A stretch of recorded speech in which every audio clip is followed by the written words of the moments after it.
Welcome to today's webinar, focused on discovering why being a disability confident organisation makes good business sense. During today's session, we'll delve into the benefits of putting disability confidence at the top of your organisation's agenda, as well as learning some best practice examples from our great guest speakers. By the end of the session, you'll have a deeper understanding of the solutions required to create a truly inclusive working environment. We're really excited to welcome our guest panelists, Asif Siddique, Head of Diversity, Inclusion and Belonging at The Telegraph, our very own Louise McQuillan, Workplace Solutions Manager from TextHelp, and a last minute change to the panel from HS2, we have Osita Madhu, Interim Head of Equality, Diversity and Inclusion, instead of Mark Lomas. Mark sends his sincere apologies, but assures us that we're in good hands with Osita. I'll introduce our panelists in just a moment. First off, I'm Donna Thompson and I'll be your host on behalf of TextHelp for today's session. I'll get us started in just a moment and then you'll hear from me again at the end. I'll be in the background monitoring your questions throughout the webinar, so if you have any questions, pop them into the little questions box. I'll keep an eye out for anything important and set aside some time at the end to get as many of your questions answered as we can. So before we kick off, I have a couple of housekeeping things to cover with you all. Hopefully you're all connected to the webinar okay. You can hear my voice and you can see the slides. If you're not familiar with GoToWebinar software, you should see a little panel on the right-hand side of your screen that looks something like this. You can control your audio settings there. As an attendee, you're on listen-only mode so that everyone attending can have a good listening experience. We encourage you to ask questions though, whether it's about the material being presented or a technical issue that you may experience. You can submit them to us at any time throughout the presentation using the questions section on the GoToWebinar panel. Today's webinar will be recorded, so we will share the recording and the slides with you in a few days after the session. If you'd like to talk about today's session, or if you think of any questions after the session has finished, you can reach us on the Twitter hashtag you can see on the slide, hashtag Disability Confident Webinar. So let's introduce today's panelists. Asif Siddique is Head of Diversity, Inclusion and Belonging for The Telegraph. He was formerly the Head of Diversity and Inclusiveness for EY Financial Services and was also previously the Head of the Equality, Diversity and Human Rights Unit for the City of London Police. He's a passionate and inspirational global leader, author and keynote speaker, empowering individuals to create a truly inclusive environment for all.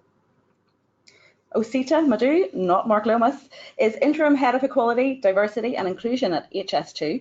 Osita is a qualified HR professional with 18 years experience in both private and public sector organisations, during which he has established a track record in diversity management, training and development, recruitment, employee relations, policy research and business development.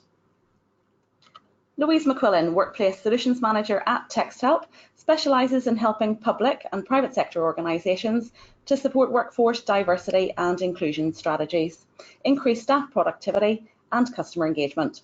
She does this by creating inclusive working environments where everyone, including those with neurodiversities, can achieve their personal and professional goals, and by removing communication barriers online to bring equal access to the web and facilitate self-service. Well, I'm really excited to hear from all our speakers today. So without further ado, I will turn it over to Asita to kick us off. Thank you for that, Donna. It's a privilege to be here in place of Mark, just to talk to you in terms of disability confidence and more particularly about HS2's journey to achieve the leadership status, and which is the highest level really. And I think before I delve into any details, it's worthwhile kind of setting the context as to what made us actually go for that leadership status and what started the journey around disability confidence. Really, for the last 3 years at HS2, we've had massive changes across the organization. Most of that is driven by a level of commitment across the exec and senior leadership team, not just to disability, but across the whole diversity and inclusion agenda. And one of the things we wanted to start to see is that across the engineering, construction and infrastructure sector is a low representation of those with disability, and also the perception of disability. And that perception was, if you talk to construction workers and other people in the sector, is one of around mobility. So it's quite limited to sort of physical disability. And there wasn't really that much awareness or level of awareness on the broad spectrum and range of disability, some of which are hidden.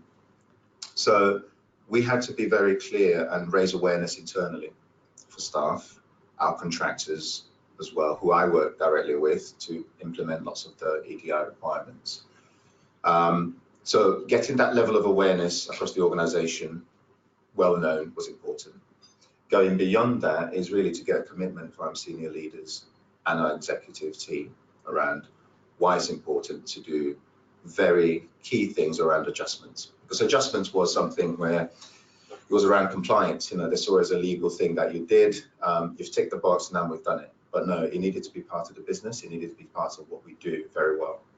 So one of the areas we started to look at initially was really in terms of how we looked at access audits for our buildings.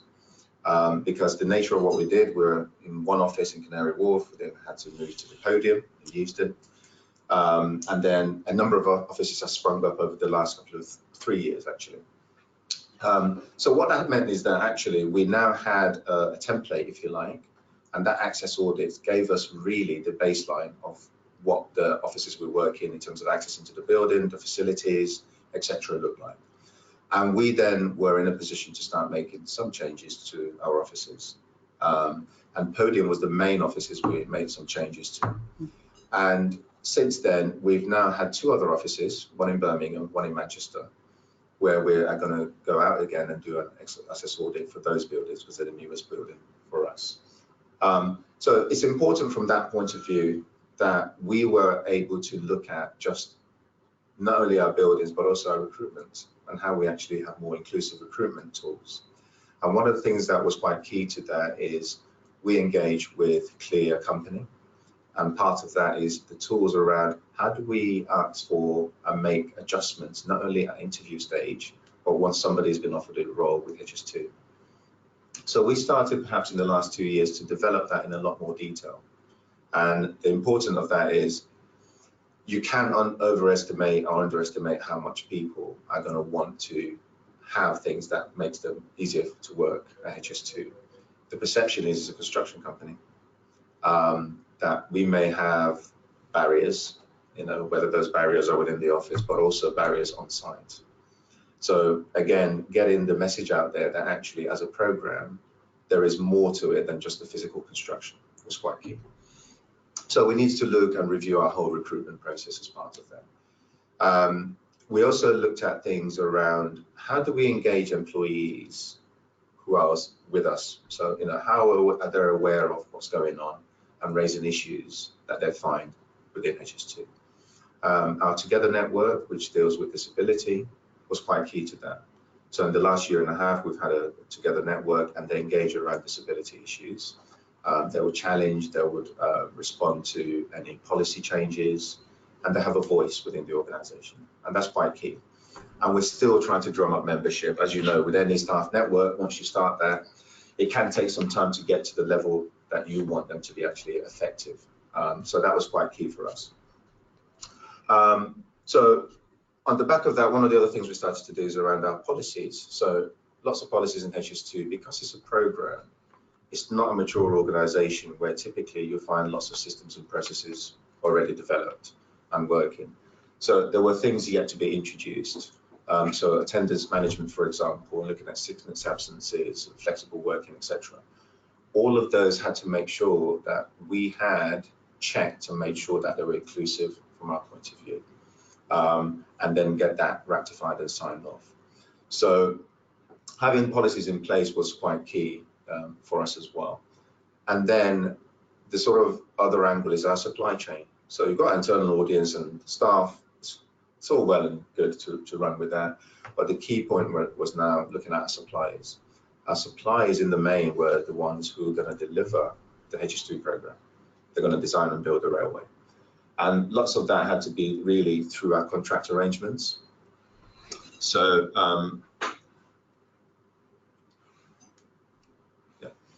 So one of the things we started to have a conversation is, are we doing enough to actually influence what we're doing with our suppliers? So our tier 1 suppliers were large construction companies, they will come on board. And again, the perception was quite low around what disability was. But what you started to see quickly was within their parent companies, lots of them were having very good practices. There were lots of really good things going on. So they would do things like site induction, where disability was covered, and looking at accessible communication, for example. And they were rolling out training, which raised awareness for operatives around disability, which is really good.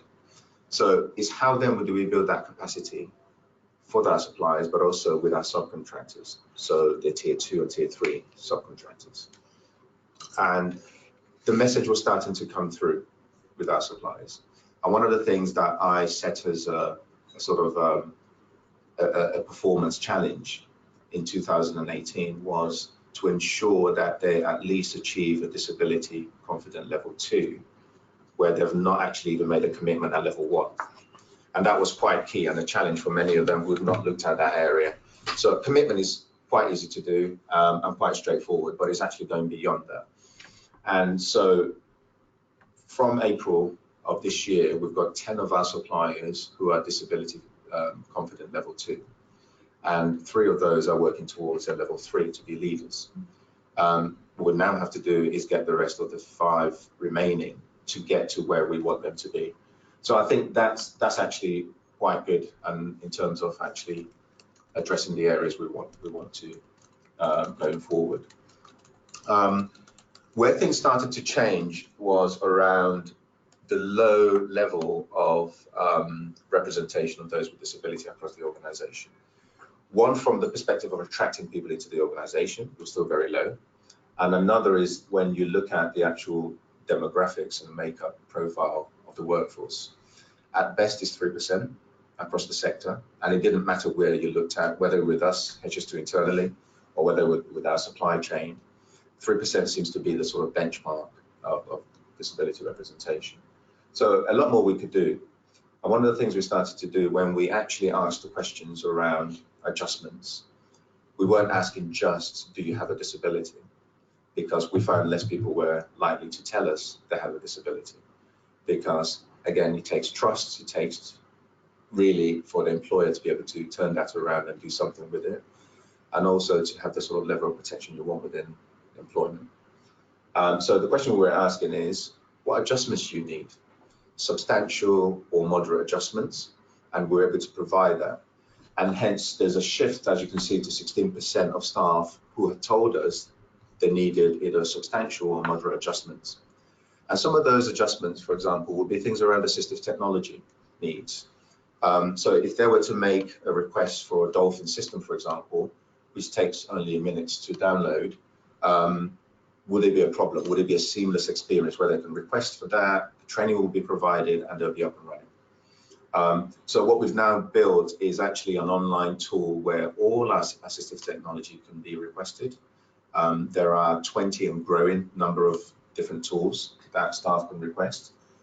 The line manager just simply signs that off. They get a message, an email, and once they've signed that off, it's quite a straightforward process. They can go ahead and have that installed and up and running. We've gotten great feedback about that. We're obviously still looking to improve. So the number of suppliers of these softwares on the market we're working with, we're increasingly looking for others to expand our offering around the assistive technology. So, you know, this compares to what we were getting when we asked the question around disability, which was only 2%. We're now at 16%, and we'll continue to drive that as a way forward. And so when we start to look at what's working for us internally, we've often tried to not just have disability as a standalone, it's how it links into our sort of occupational health and well-being strategy, because the construction sector, typically, we talk about health and safety. It's a part of our strategic goals. I often think that safety comes first before health sometimes. And we talk about site safety, but health is not on the same level often. And one of the things we've done around the well-being is making sure that we actually have internal champions. So mental health first aiders, for example, and wellbeing champions across the organization. And that's really made a massive difference. One, around level of awareness around mental health. We have a charity that we work with. We also work with Mind Apples. We do lots of training, lunch and learn sessions for us, for our staff. And quickly you begin to learn that people are willing to come forward to talk about their mental health. And not just general staff, but those in the more senior roles who perhaps have managed and found ways to manage around their mental health, or didn't feel confident enough to come out, because often the more senior you are, the more lonely it is up there. And there's very few people who have that sort of level of conversation. And the other thing we found out is perception around mental health. Depending on who you share that with, it could be seen as quite, you're now vulnerable and quite weak in a way. So there's negative perceptions. And when you're somebody very senior, seen as powerful, you want to retain a certain level of perception around who you are and what your role is. So Mind Apples was really good in terms of coping mechanisms and strategies for staff and those who are decision makers. And it's something we're continually rolling out each month across the organization. So that's done really, really well for us. And one of the things I just want to touch on as well is in terms of our digital procurement and accessibility. And when we look at the sort of full cycle of what we do in terms of requirement for digital procurement, we're really talking about where we have a service we want to procure or works that we want to actually bring in-house. What is the process to make sure we're building all the requirements around disability and also inclusion more generally? And one of the things we do around that is a pre-qualification stage. Our procurement team works with us quite closely and says we're in the process of putting out a tender, and it could be something, for example, station design. And one of the things we start to do around that is build in all the inclusive requirements we want so that the tenderer can meet them. Not just in the design phase, and it goes through different stages of design, RIBA 1, 2, 3, but actually when it gets locked in to construction, because there's nothing worse than doing a retrofit around disability. Once the design is locked in, it's more expensive to actually go back and unlock and do work around it.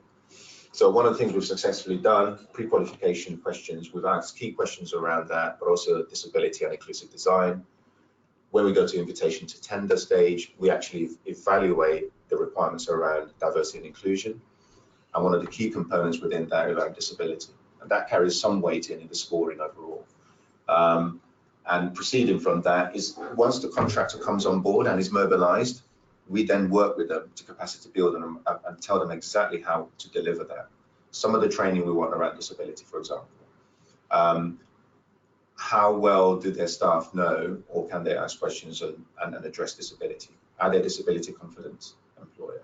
So all these mechanisms will work with them to make sure that that's actually part and parcel of their contract delivery.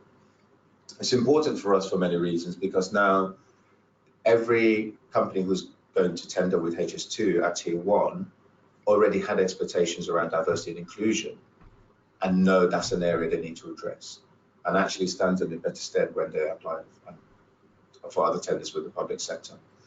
So that's been really, really useful for us. And one of the things that we found is that things around web accessibility standard, for example, a number of our suppliers have gone for the AA standard. And what they've been able to demonstrate is some of the challenges they've had internally in getting it signed off, and some of the technical challenges they've had as well. But it's not actually prevented them doing it the next time around, because obviously you get to AA standard, you want to go to AAA, but also you're trying to encourage other suppliers to do the same. There are other suppliers who are looking at that, because it says it's a simple test in a way.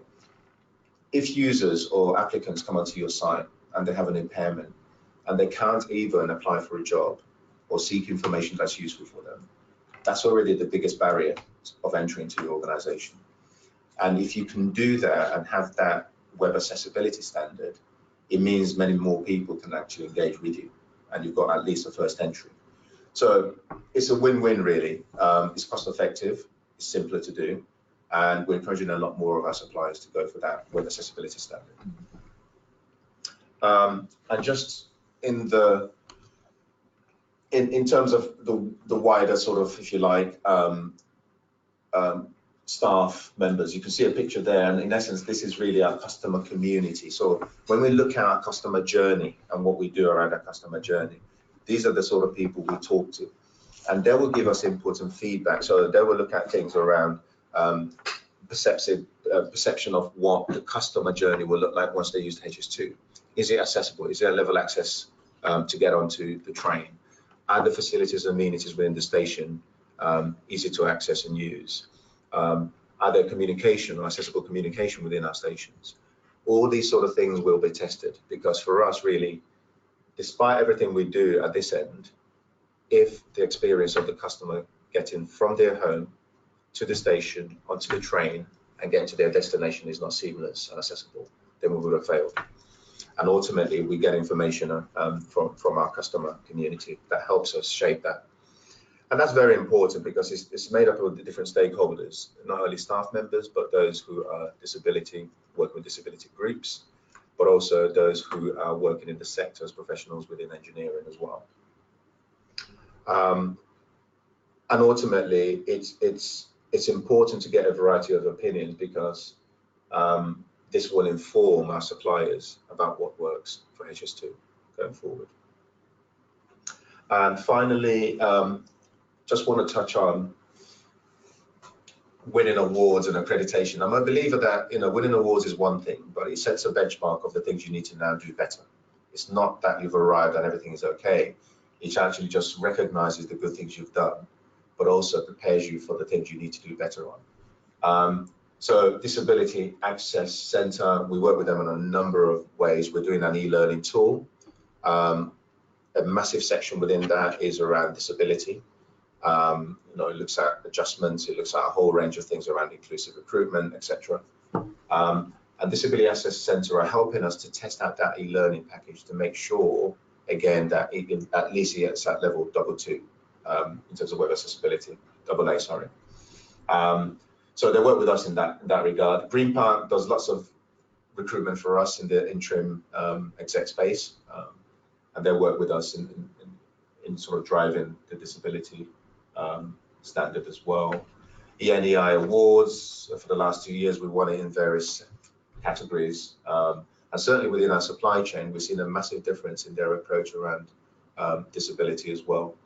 And I guess the change for them is, once you get onto a construction site, it's a bit more difficult to engage with people around disability, but also get the sort of information you want from your operatives back. Once you're in an office environment, it's much easier to do that, because you've got the tools, you've got all the laptops and everything to get feedback. So we're working with them to develop something that will actually make that easier to do.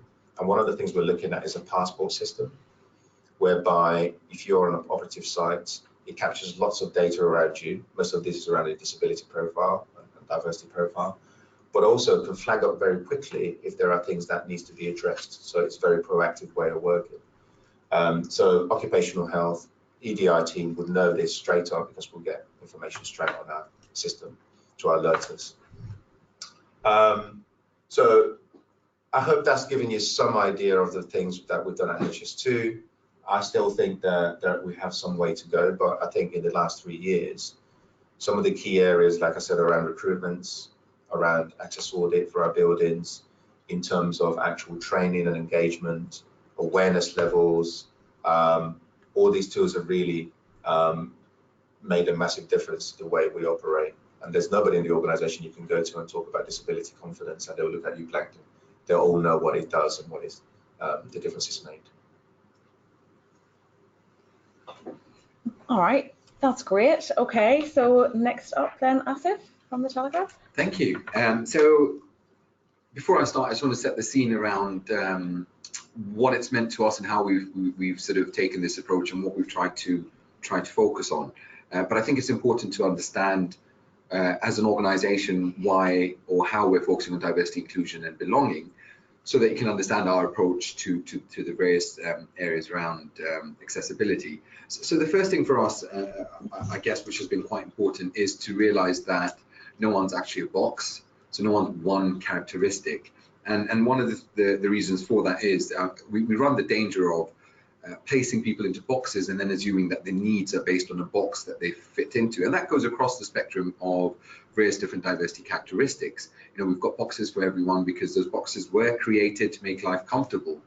However, they're very dangerous because they assume the needs of large groups of people based on that.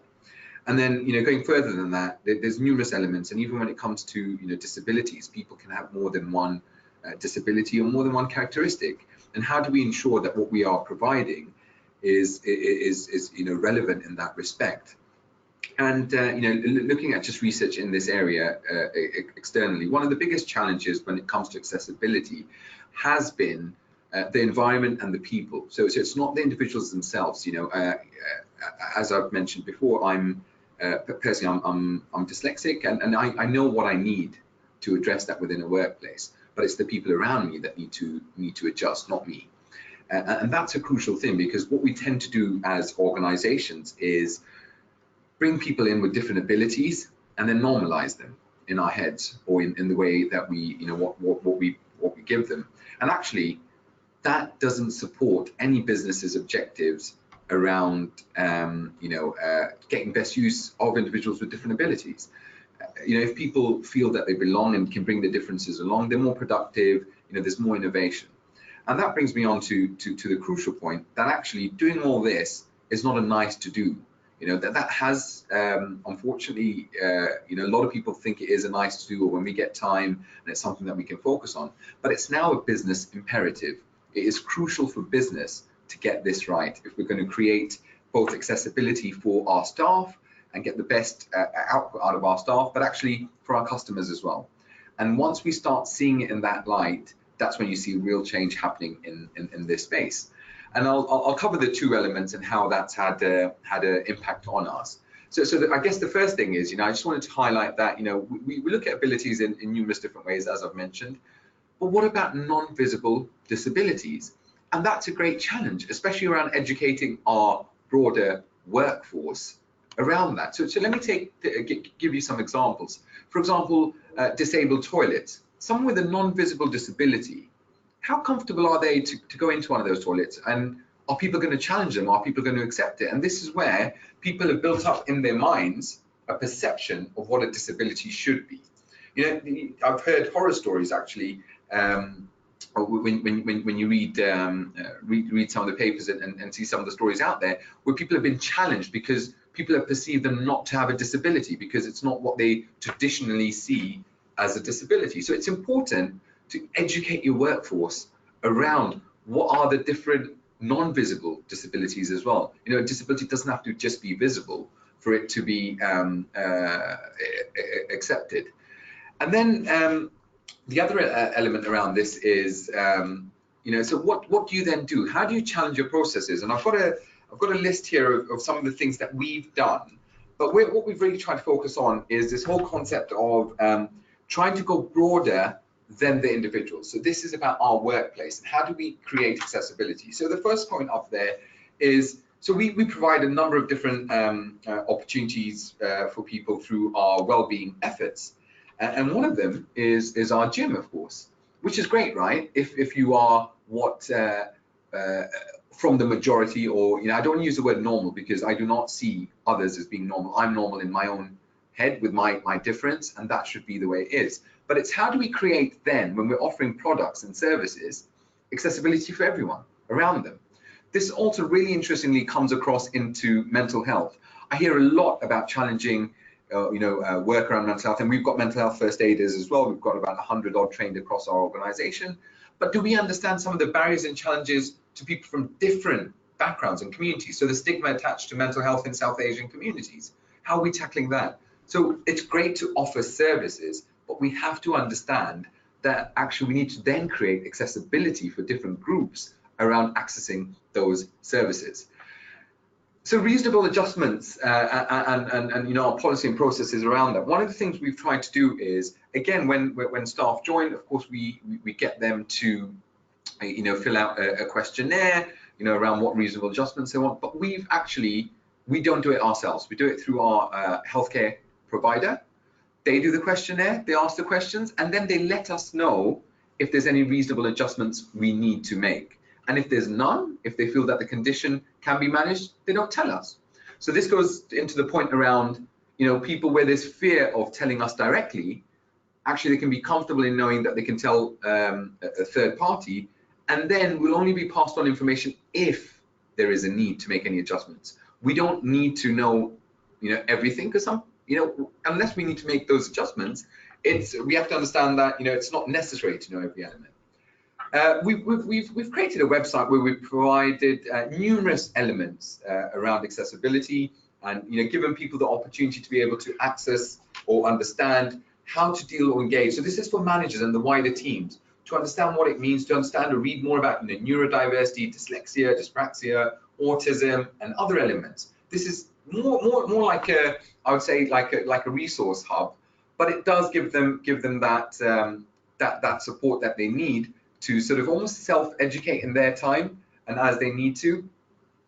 And within some of the stuff that we've done, we've also made sure that we raise awareness within our staff around, or sort of train our staff around accessibility. And I want to give you some examples around that. So we recently had someone who joined us who was hard of hearing, and again, he is well aware of how to maneuver the workplace and adjust himself to an environment. We deliver training for his teams. So this is where we took the training element away for him, because he knows, and his team, so they understand how they can better support the individual. And that's the kind of stuff which we're really trying to make sure that we create, because it is about creating that sense of belonging for staff when they join our organization. And to do that, we need to make sure that the environment around them and the people around them understand what that means. And it's similar to, for example, things like dyslexia software. Now, being dyslexic myself, I have numerous software applications there, and I know what support I need. But more than that, it's about people around me understanding that and me choosing, right? So there's not a standard software, and this goes further into my whole point around understanding that no, even the same disability, how it's interpreted for an individual is different. You can take two people who are dyslexic, and the needs around dyslexia are very, very different. And it's important to understand that there's not this blanket approach that you can apply to a group of people, which then will support them.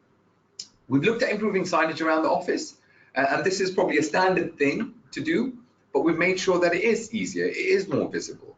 And actually, we've done that through engaging with our ABLE network, which is our staff support network, to ensure that it meets. And and again, it's not perfect because we might not have captured everything. But it's important that we're in a position that we're ready to learn, and then look at how we can we can further improve those services. Our job adverts, we've tried to make them more inclusive and look at the processes. So this is where I'm a big believer when it comes to even more broadly around diversity, that you can do you can have the best efforts to try to attract diverse candidates, and you can put all sorts of things in place. You can use all sorts of diverse job boards, but if your processes around recruitment still have bias built into them or have barriers or challenges for different groups, then you're defeating the purpose. So it's where what we've done is we've taken a two-sided approach, which is, of course, to make sure what we put out there is accessible. Our websites are accessible, and every element of that is accessible, but at the same time to challenge our processes to make sure that we are learning. And as part of that learning, we've done two things recently. So we partnered up with Birkbeck University to provide work placements for their students who highlighted that they've got a disability. So we provided them with work experience, and that was great, right? So it's not about helping them, which is of course a great thing. It's great learning for our staff to realize how to manage people with different abilities. So I saw it as a great opportunity, and everyone talks about the fact that, oh, it's great you're helping a particular group. No, we're not. They're helping us, and that's the mindset change that we've really tried to encourage. And we're also doing some work, interestingly, next week with Blind in Business, where we've got a group of people coming in who are visually impaired, and we're going to take them through the recruitment process and provide them with help and support around interviews, recruitment, CVs, and so on. But again, it's a great opportunity for our staff to learn, because once experiential learning, There's nothing more powerful than experiential learning. In a classroom, we can teach them continuously or provide them with documents around this is what you should do, this is what you shouldn't do. Unless they experience it and actually face people who are different to them, they will not actually get the learning that they require. And then we're trying to create events which provide people with the opportunity to explore differences. So we've done a number of events. We're doing an event around dyslexia, but we've done events around neurodiversity and highlighting this. But again, from the perspective of business, so neurodiversity, the event we ran, we talked about the benefits of neurodiversity within the workplace. And I covered some of the positive work that numerous companies are doing out there. So just to give you a few examples, some of the big companies like SAP, EY, and so on, they recruit people who are on the autistic spectrum. And it's not because they're trying to do anyone a favor or they're trying to help this poor group of people. They've realized that they're solving problems that others couldn't because their minds think differently. So they're harnessing the power of neurodiversity to better their business and generate more income. That's the bottom line. Now, what's interesting with that is I was speaking to some colleagues within those organizations, and even the perceived challenges or barriers that people saw around bringing in people who are autistic, like how do you put them in front of a client? Well, actually, what does the client want? The client wants a service. And if this individual is going to rock in their chair or not make eye contact, you can let the client know that in advance. The client is not so bothered about your softer skills. They want a job done really well. And if we can prove that to the client and make sure that the client understands that, that's what's crucial. But that's how we need to think beyond our traditional views. I still remember going back many years to my time in the police service. We'd employ people with learning disabilities to work in our canteens. And what it was at that time, and I'm going many years back, and at that time it was like a great thing that we were doing. But what was always interesting was that they were capable of so much more, and we were limiting them. We thought we're doing something great, but we were limiting them because we were making assumptions on how much they can do. And that's one of the big things, is not to make assumptions. There's an article which came out today, just to give you an example, and it's quite an interesting one, around a trainee doctor. I don't know if anyone or any of the listeners have seen it, but it's around a trainee doctor who's visually impaired. She's more or less blind, only got 5% vision in one eye, and she's also got she's also deaf, and she's got hearing aids. And she's a trainee doctor, and she talked about the fact that she went for her first day and everyone, her colleagues around her, continuously challenged the fact around, can she do her job properly? And that was really sad, really sad, because she can, of course, do her job properly. And one of the things she discussed was, when you have to put in, I can't remember what it's called, but is it the catheter, the sort of AV, yeah. Mm-hmm. And someone said, well, how can you do that if you can't see? Actually, it's based on feeling. You feel where the veins are. That's what counts. So that was just an eye opener to understand that actually she is very good, and she believes she can do it, but it's the people around her that create doubt in her head, and that translates across into organizations. So it's important to do that. And it's also important to understand the business case, going back to that actually, as we live in a society that's aging, as things are changing, we need to do more to support our diverse range of customers. There's massive amounts of business benefit. We've all heard of, the purple pound. That's money. So as a business, if you are not looking at accessibility as being core to what you provide as a service, you're losing money. Where every business is trying to generate more income, that's crucial within that. The last point on this slide that I wanted to just cover is we've created passports, or accessibility passports. And the idea behind this was that, and a number of organizations have them, by the way, but for us, the key thing was, why should someone with a different ability have to continuously explain themselves every time they work somewhere different? Why can't they have this passport that they can take with them, or this document that goes to their new line manager, so that they can understand what's the best way of working with this individual? Because I think it's quite a difficult thing when you have to continuously explain yourself to everyone. So we've got these passports which work great, you know, and they're a great opportunity for people to move around and people to know what their needs are. And just on the final slide, so what does this mean for us in the future? You might not be able to see the slide, but that's fine. And it's come up now. So what does this mean? I guess, as I've mentioned, it's about, you know, how can we create more opportunities, work with different partners. I mentioned we're working with Blind in Business and Backpack, but it's, you know, we're open to working with numerous partners to try to create, because it's about learning. You know, it's not about, you know, not sharing what we're doing, because at the end of the day, this whole journey, it's how we can improve experiences of people with different abilities. And the more we share, the more we learn, that creates a more inclusive working environment.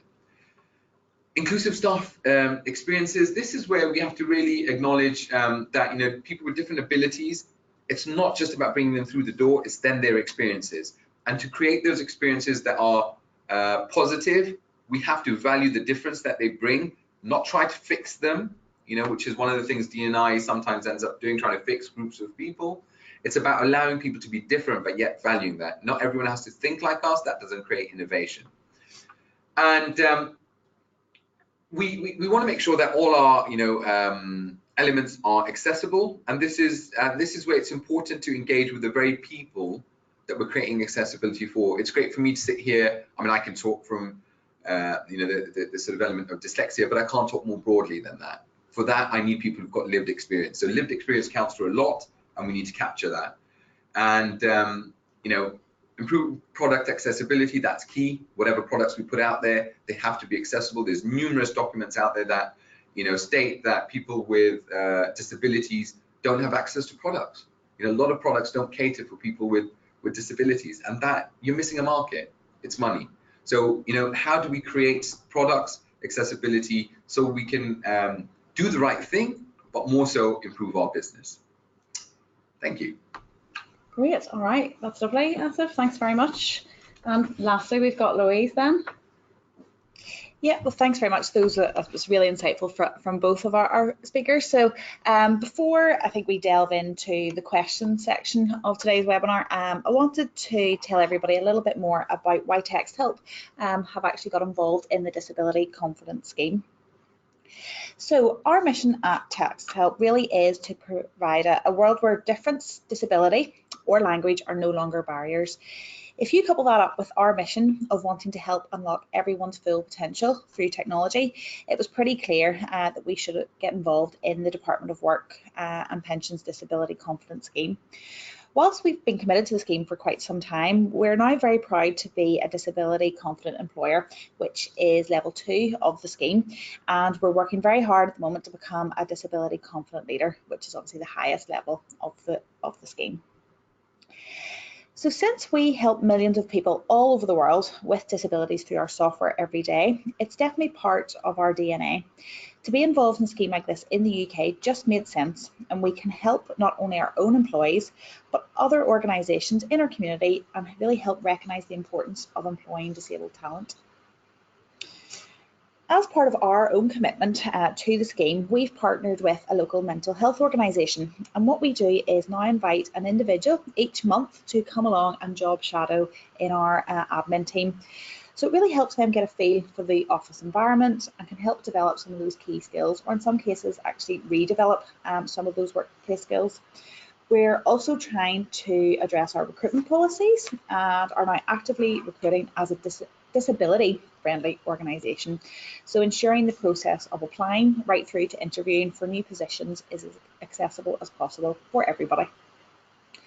One training scheme that we've also benefited from recently is a scheme called JAMcard. Now this is a scheme very specific to Northern Ireland at the moment, but JAM stands for Just a Minute. And basically every member of staff who is customer facing in our organisation is trained in how to support individuals who need just a minute to communicate further with us. From our own experience, both internally in our own company and other organisations globally that we have worked with, we are seeing an increase in those community and networking groups, which both our panellists have definitely spoke about today. So the impact in creating those groups is huge. It's really going back to, again, creating and transforming that culture, raising awareness, educating and providing a safe space for people to share their own story and their own experiences, which can encourage others to come forward as well. All you have to do is start with 2 people. That's all you need. We've also heard recently examples of reverse mentoring. So this means pairing someone with disability at a senior manager level. So it's actually getting that buy-in from the top to start with. Senior leaders have that understanding, and it can also then help influence those top level decisions and help build inclusivity from the very beginning. And we're reaping the rewards, as our other speakers again have mentioned, by actively working as a disability confident employer. We're opening ourselves up to a much wider and more diverse talent pool, so really allowing us to employ the best people for the roles. We're also noticing that more of our current staff are more comfortable in disclosing disabilities or various health conditions, knowing that they will be fully supported, which in turn gives us a much more content workforce. This week we were involved at the Disability at Work Summit, which was hosted by D&I leaders. We heard from Sam Latif, who is the accessibility lead at Procter & Gamble. At 5 years of age, Sam was registered blind. When she first started her job at P&G, she was given an iPhone. Her initial thought was, crikey, what am I going to do with a flat screen device? But in actual fact, in her own world, it changed her life. She noted, and I know Asif, you had touched on this, but it made her feel normal. You know, for so many people, it can change the way you do your day-to-day job just by having that support and that technology to help. She noted that she was able to watch YouTube videos, and also noted that she was now able to give her husband travel directions. So those basic things that a lot of us take for granted really were enabled and supported there. Assistive technology really does continue to play a huge part in supporting people in the workplace as well. Paul Smith from Barclays claims that around 1 billion people need access to assistive technology. However, only 10% can currently access it or afford it as well. As employers, it's important to ensure that staff have the resources that they need to exceed in their day-to-day roles. Looking forward then, as I said, we've got our eyes on becoming a disability confident leader and really starting to help other organisations realise the potential of employing disabled talent. And from an internal perspective, really just ensuring that all of our procedures and policies are up to scratch and fully inclusive of our disabled colleagues. I think one of the important things here is to note is if you haven't started your journey yet, don't panic, you're not alone. From the Disability at Work Summit and many, many other events that we attend, we hear firsthand of so many organisations that are only starting their journey. But that's what you have to do, is simply start. Have the conversation, remove the stigma, build everyone's confidence around discussing those difficult conversations. And again, going back to what you had said, Asif, about that awareness of the team, you don't have to change the person, it's the environment around them that has to be looked at and changed. Graham Whitby, who is an accessibility guru, who started working at Channel 4 I think many moons ago, as he referred to it, had a business goal to increase the number of disabled staff in their workforce. So at the start of their journey, they had around 3% of their staff who had disclosed that they had a disability. They decided to take a look at their internal processes first to really identify if there was any changes that could be made internally to increase the number. So just by making the language more friendly and asking people to share their disabilities rather than disclose their disabilities, they realised that around 11.5% of their workforce had a disability rather than the original 3%. Diane Lightfoot from Business Disability Forum also highlighted again that we need to reframe the language around disability from them to us and create that inclusive work team, not just for individuals. So what you do to start with probably won't be perfect, but you will educate, you'll grow your plan and encourage others to disclose. It's all about creating that culture of inclusivity. Disability doesn't have to limit us. It's all about being part of, or all about being human. That's me. Thanks very much. All right, that's great. So thanks to all our speakers for that real detailed dive into disability in the workplace. It's really interesting to learn about the very many different journeys that have been introduced to support staff and customers up and down the country. Lots of what we shared today has really resonated with our audience, and I've lots of questions to put to the panel. So conscious of time, I think we'll just get stuck right in. And Asif, the first one is for you. You know, it's great to hear about all of your experiences, but in your experience, what is the #1 thing that's a must-have in order to get the ball rolling on creating an inclusive workplace? So I think the first and most important thing is changing our view around what inclusion means. We focus so much on the D element, the diversity, and it's really understanding that actually people are very different. Intersectionality means more than one thing, and when we start treating people as individuals and recognizing their individual needs, that's when we create true inclusion.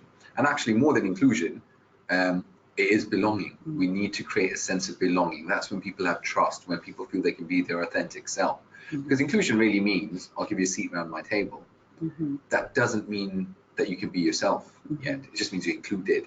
Yeah. So we need to go beyond the sort of traditional views of inclusion and create that authentic opportunity for people to be themselves. And I think that will create that inclusive work environment. And challenge our processes. I think processes are very much geared up to what we perceive in our minds as the normal routes or the normal way or the normal culture. What is normal? Normal is different for each and every person, and one of the things I always largely believe in, no one is disabled. It's the environment that disables them. So to challenge that, we need to ensure that we're creating something that's inclusive for everyone, not just for particular individuals. Great, okay. Asita, I have a question for you. What do you think is the approach to getting your employees to come forward and request an adjustment? I think there is different ways of doing that. First and foremost is you need to ensure that the employees are confident in using the process that you set out. So whatever mechanism of engagement is available, and those mechanisms of engagement need to also be accessible. So there's not one way of engaging. So we often do things like pulse survey or annual survey, and that's not enough because at a point in time. It's the ongoing conversation around disability, whether it's to team meetings, whether it's face-to-face. You also got to have a mechanism through other means to be able to capture that. So building those mechanisms in is quite important. And then once you're at that point, people can be only reassured that they know something will be done. So it's one thing making a request, but if it takes too long, they'll be discouraged. If they can't get their line managers to sign it off, that would be a barrier. So you've got to make sure there's efficiency within the system to make it happen. But also, I think you need to empower people. Ultimately, there is often the perception that my employer does this for me. And actually, sometimes people want to be self-reliant and be able to go, whether it's online or elsewhere, and says, right, this is what I need, and this is when I need it by. And it happens. So creating a system, working with your internal stakeholders is very key. So other than the employees, you need to work with IT to make sure the systems are there, they work efficiently when they're supposed to. You need to work with your providers who are providing that service. And you also need to work with HR around the training and development, because that's going to be quite key. There are different tools that you may require from time to time. If the training is not available and can't be provided when you need it, it defeats the object. So once all those mechanisms are in place, then clearly you can then monitor how effective they are and look to review them regularly. Great, okay. And Louise, here's one for you. You meet lots of organisations who are putting workplace accommodations in place for their staff. What do you think the biggest hurdle is for them? I think generally the communication with staff can sometimes be the biggest barrier. We work with a lot of organisations who, you may ask, how many people in your organisation have registered or disclosed that they are disabled? And a lot of the time you'll hear one or two, we don't know, we don't track it. And yes, okay, it's great to know that they're not maybe looking at it from a tracking point of view, but actually are they aware of what's going on, in the greater environment? What we do find is, through the work that we do, providing support to individuals, is we sometimes see this ripple effect where we'll provide support to maybe one or two people, then all of a sudden you get another request for 3 more people, and that continues because they see that one person has got the support that they need. How did they get that? Where did they go? So again, it's that communication piece, not just within the teams, but at the level or the higher levels as well. So yeah, probably the communication really would be the biggest hurdle, I think, for people, and the education and awareness piece really internally. Okay. And this is a question probably all of you could answer. Is there a role for technology in supporting an inclusive workplace? Who wants to take that one first? Yes, I think based on some of the discussions we had earlier, I think there is a role, but we need to understand the limitations of technology and actually how technology can be a barrier around creating that. And interestingly, I was giving the example earlier. I shared an article on LinkedIn today around artificial intelligence being used within the recruitment process to try to remove bias. So with the best of intentions, that technology is there to create fairness. However, when you look at different cultures, you could have people with different abilities, different disabilities, how they engage with this camera, because it's based on visual facial recognition and expression. So if it's programmed by certain groups without considering neurodiversity, someone with autism won't make eye contact into that camera, it will automatically dismiss them. So this is where technology has been brought in to try to create a positive impact, and it can, but unless diversity is given priority when designing this technology, and that's understood, you end up with products that are not necessarily fit for purpose. But there's good technology out there. There's numerous technologies that can support people with different abilities and can really make life easier. But we always have, in this world and age where technology is becoming such a constant driver, we need to be aware of the potential of technology actually causing more problems than good. Need first, not tech first. Yeah. I think it's an interesting area because we know technology is an enabler. Each of us have a phone, and within it is an assistive technology. We can get anything we want, whether it's visual or in terms of audio, etc., and it's available and it's increasing. The offering is increasing and improving. When you look at the latest version of Skype and other communication means, you've now got captioning within it. So there are things as a standard tool that we use every day in the office that's actually great. And I agree that there are things around AI that's worrying, and increasingly there is a conversation that this will become a standard way of doing things in the future. My greater concern is that once we enter the sort of area of work where it's very process driven, and areas of work where perhaps there is a concentration of those from underrepresented groups doing those jobs, that some of that would be taken away. And AI would actually deal with that sort of standard process. Is then how do you upskill those to be suitable for other roles down the line? Sure.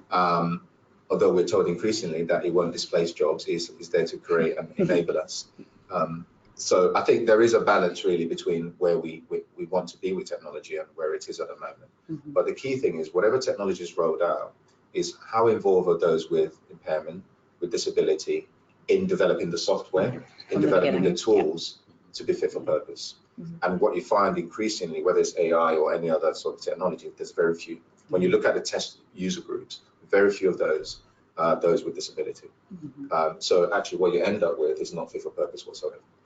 So I think actually we're running really low on time, and I think we could obviously talk about this for a lot longer, but I think we're going to have to leave it there. We've got a number of other questions that haven't yet been answered, but we will get those answered, through our Twitter and directly through the people that ask them.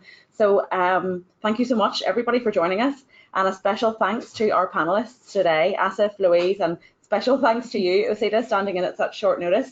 So as I say, if you think of any more questions once we finish up, if you pop them over to our Twitter, that's at TextHelpWork, and we'll be sure to answer them for you. So thanks again, everyone, and have a great afternoon.